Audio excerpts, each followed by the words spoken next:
Good afternoon, everyone who has just joined us for the premiere of our third and final concert from the Young Performance Festival, the Emerging Artists Showcase.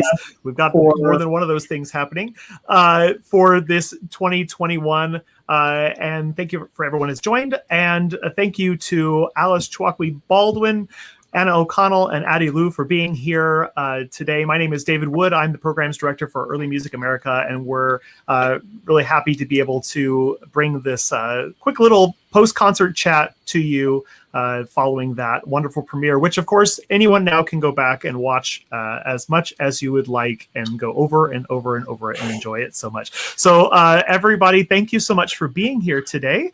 And I wanted to start, since the concert just ended with Anna and Addi, I'd like to start with you all, since that's really fresh in our ears right now. So how did the genesis of this melancholic presentation, how did that come about? Addi, I think it came from some of your research that you were doing. Do you want to talk about that? Gosh, the program has changed so much. I don't even remember the exact genesis. I think we were really obsessed with Flow My Tears with Baldwin. And then from there, I was also interested in looking at things like theories about the histories of medicine and Robert Burton's Anatomy of Melancholy. So I think things started to kind of coalesce from there. It's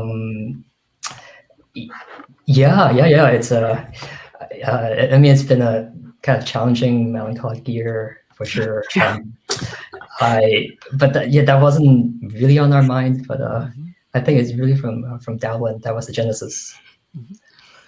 Did you find it to be a cathartic at all during this year to be working on this kind of music that allowed you both to have this sort of outward expression, or was it a challenge because of just sort of the nature of everyone's lives recently?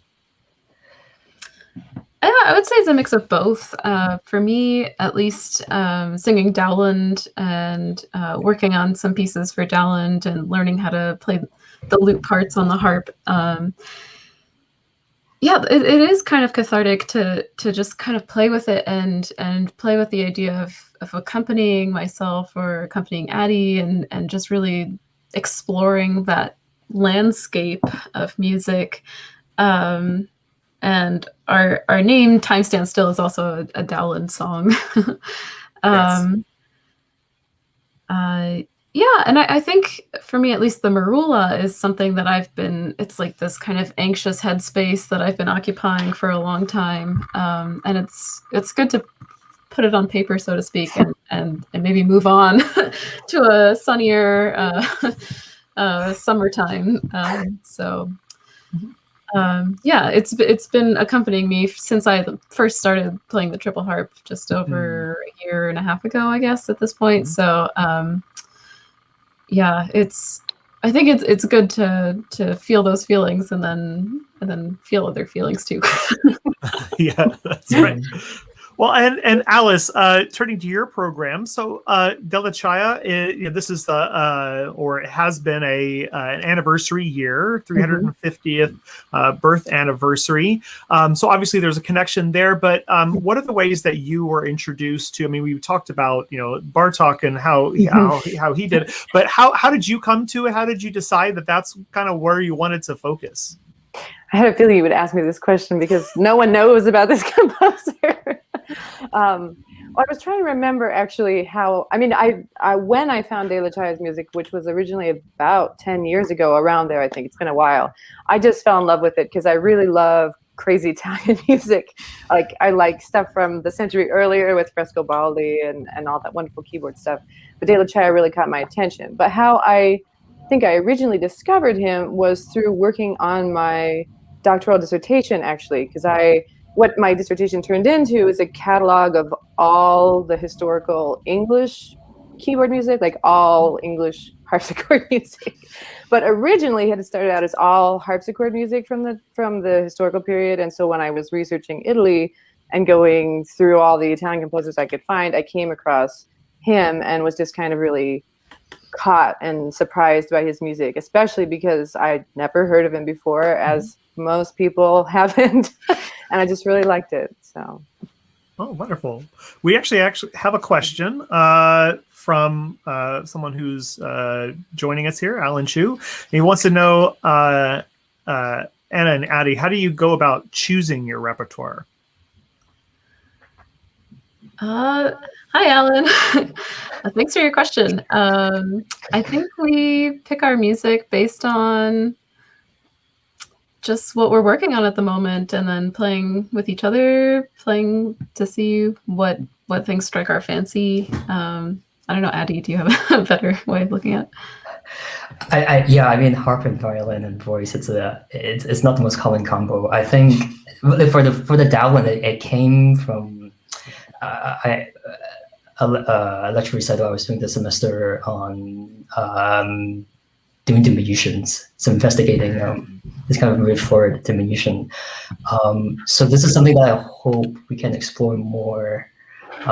There's this sense of adding, arranging, maybe even improvising upon these really popular music of the time. So I have a question. We've asked some of our other emerging artists this year from the showcase, and I wanted to hear how you all think about this too. And obviously this year, as we prepared for the showcase and we were reaching out and finding artists, we were looking at something that was really created for the digital space automatically. Whereas last year we sort of had a reaction, and it was more concerts that had already been done. We were trying to figure out how to make what would have been a live showcase into a virtual one. But this year we approached this and we asked you all and the other artists to think about this, as an initial digital native kind of thing. So as you were pondering that during the application time, during the process of putting this together, how did you think about this? And I'll have a follow-up for that, and I'll let you think about that, but we'll answer the first question first. But the follow-up is going to be, how do you see using this kind of digitally native, specifically created content as something that you'll be doing or not doing, or how you want to incorporate that into moving forward? So Alice, I can start with you about how you thought about how a project like this might come about in this way. Yeah, I think that in a way it's terrible that everything's digital, of course, but it does allow for some specific approaches. And I think for me, I had originally thought, when I was thinking about applying to do this concert, I was thinking, oh, I'll just do a whole concert of music like I would normally do in real life, or not real life, but you know what I mean, in a live concert. And then I realized, wait a second, I have an opportunity to do kind of a lecture thing, which actually fits in because I started a YouTube channel about early music last August. And so I've learned a ton in the last 8 months about making videos. It's all about early music, about making early music videos, and about kind of giving short lectures on early music topics out to the internet. And so I realized I could do that with this project. So I could play and then also do a presentation that includes graphics and includes visuals in a way that I can't really do in a live setting, or at least I haven't really thought of a way to do it in the same way in a live concert. So that was really nice, and it was nice that I realized that too, I think, in doing this project. And what about you all, Anna and Addi? How did you sort of think about your project as you were creating it? We were thinking about narrative and really just digging into learning how to use camera equipment. We used the grant to buy another camera and get some angles. So we're trying to experiment with film and film techniques, and also incorporating a sense of space and place. That's why we wanted to have some stained glass and pictures of the church that we were able to record a little bit in, and feel like we are still in touch with location, even though we're so disparate in our locations at the moment. And I would say that's something that I notice is, whereas just thinking about recording a straightforward here's our live concert versus creating sort of a sense that you couldn't necessarily do in a live setting. I noticed the lights that you had in the background, and the dark background, which sort of makes you still feel like you're in there, but is something that is much more controllable than in a large space. So I definitely can notice there's those kind of elements that move into there. We've got several more questions. So I actually, before we get to part 2 about that question, I'm going to pull some of these in here. And here's actually someone who has a 2-parter, but we'll start with part number 1. It's a question for Alice. Is there anything known about De La Chaya was in touch with the current performance practice when at sea? That is an excellent question, and I do not know the answer. I feel like he probably would have, in the same times when he went to visit organs whenever they'd stop the ship and visit places in France or other places in Italy, I assume, and I can't remember where else he went, but he was at sea for almost 20 years, so he must have, when he stopped, I would imagine he probably would have heard concerts in addition to getting to play the organs and stuff. So probably yes, but how much, I don't know. Well, and the follow-up to that question is how does or doesn't it influence your playing in contrast to other Italian music? So how are you approaching his music differently, or are you? I think that, I think his music, maybe this ties into my approach, or maybe it's just more about himself, is I think that he was kind of forward-looking in terms of like the chromaticism, certainly. It's kind of surprising. It's from around 1727, if I remember correctly. And that's a little bit early for some of the writing and the surprising notes, blue notes that he sticks in. So in that regard, although that's always kind of part of Italian music throughout the Baroque, but I think that he's forward-looking, which may or may not have to do with how much contact he had with performance practice at the time. But I think in regard to my approach, then I just want to try and bring out the weirdness as much as possible. So hopefully I achieved that. Yes, excellent. We have a question actually directed, Anna, to you about your instrument. Is it modeled after Italian instruments of this type? Yeah, it's a Simon Cap triple harp. So it has, it's sort of a basic standard triple harp, if you can even say that there's such a thing. It has 3 rows of strings. The outside strings are tuned diatonically with the chromatic notes on the inside. So it's kind of like if you took 2 keyboards and folded them together. Mm-hmm.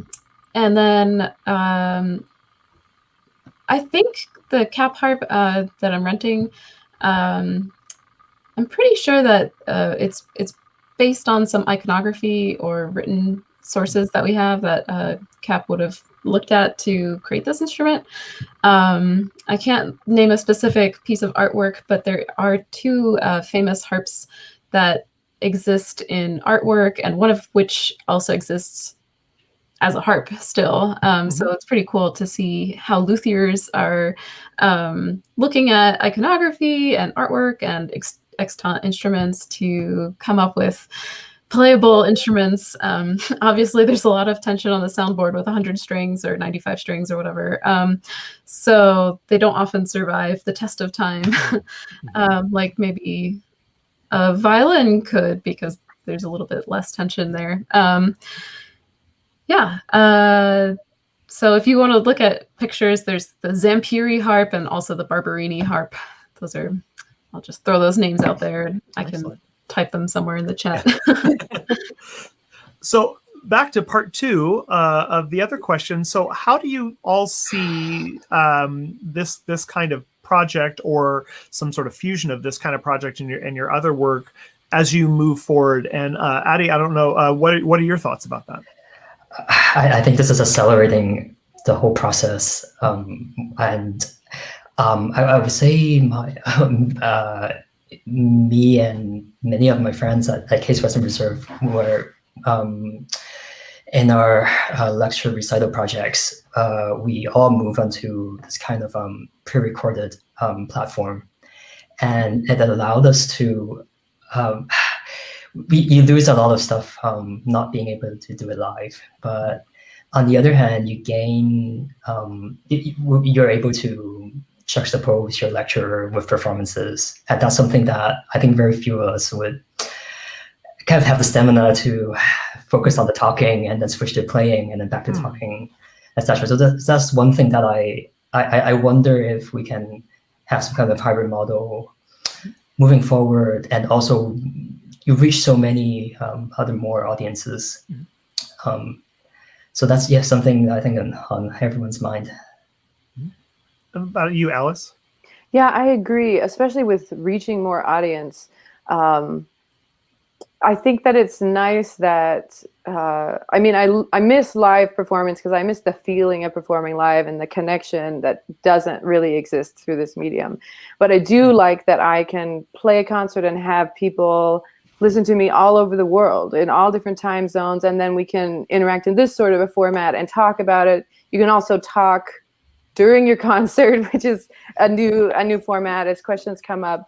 That was something actually that I was in a Zoom meeting yesterday, and I was talking about this concert coming up today, and I said, I hope that it goes well. And I was like, wait a second, I know actually how it's going to go.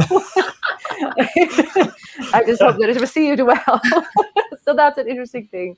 But I think going forward, also what you talked about with Time Stand Still, about the ambiance, that's an interesting thing that I don't know how I would incorporate something like that, but I like the idea of being able to create like a very focused space, perhaps within a larger space, or something that can go on that even in a live concert, not just a visual or a virtual version of a concert.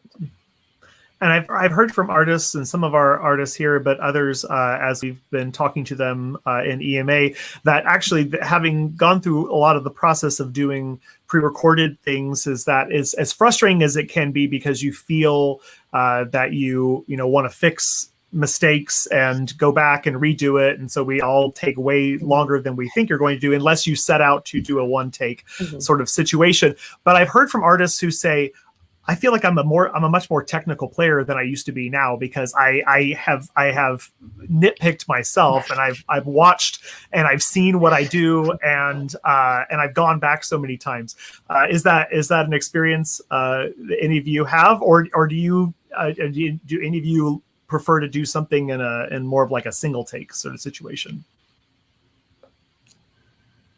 I know personally we may have taken many takes, but ultimately from a producer and movie making standpoint, it's easier to just use a single take all the way through. And so I think, we sort of ended up saying, all right, what's our best take, and really going with that, which I guess, maybe in the pop music world, you want to fix everything or tune every note, and even in commercially recorded CDs.